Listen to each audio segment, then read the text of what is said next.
কটা বাজে?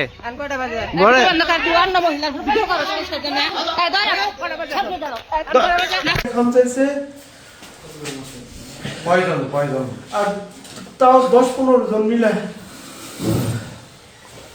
কে কে বলো? কেন বলবো আপনাকে? আমি ফজরের নামাজ পড়ছি, ওইরা আমাকে এলাকার 5-7 জন ফোন দিছে, ভাই আপনি সংবাদ কর্মী, আপনি কি এলাকায় আছেন কিনা? আমি বলছি হ্যাঁ আমি তো এলাকায় আছি, কি হয়েছে?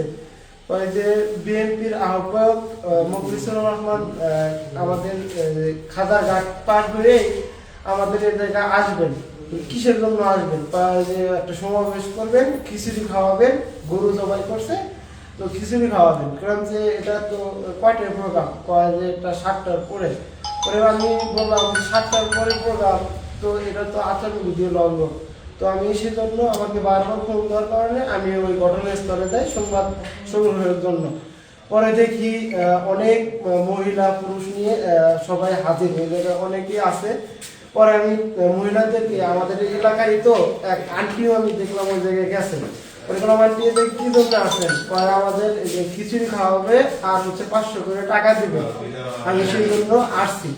তো বললাম যে এটা কি ঠিক আশা? আমি এটা বললাম কেন, আমার ফোন, তারপরে হচ্ছে যে আমার কাছে মানি ব্যাগ যা কিছু আছে আমার কাছে সবকিছু নিয়ে ফোন টোন নিয়ে গেছে। আমি বারবার বলছি আমি সংবাদ কর্মী, তোকে আসতে বলছে কেরা, তুই আসার কে, আর তোকে এ জায়গায় অনুমতি দিছে কে? এটা হচ্ছে মানে তুই জানোস না এ জায়গায় বিএনপির আহ্বায়ক থাকবে, আহ্বায়ক থাকা সত্ত্বেও তুই কার পরামর্শে আসবি? এটা অনুমতি নিয়ে আসতে হবে। তুই এই জায়গায় যে আসছিস তুই কার অনুমতি নিয়ে আসছিস? পরে আমার ফোনটা নিয়ে আমাকে ওই থেকে বের করে দিয়েছে। পরে বিএনপির আহ্বায়ক এসে আমাকে হুমকি দিছে, হুমকি দিয়ে বলতেছে যে তুই কে, তোকে আমি দেখে নিব, তাড়াতাড়ি তোকে দেখে নিব, তোর সাংবাদিকতা চোদাবো, তুই কিসের সাংবাদিক, আমি তোকে এটা দেখে নিব।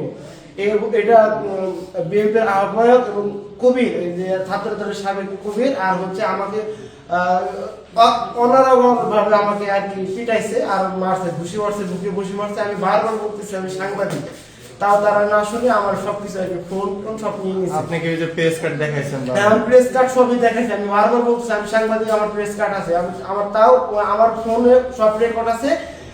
ওদের কাছে ফোন ওরা সব নিয়ে নিছে, তারা সব আমাকে 10-15 জন আমাকে ঘুষাইছে আর আমাকে বের করে দিছে।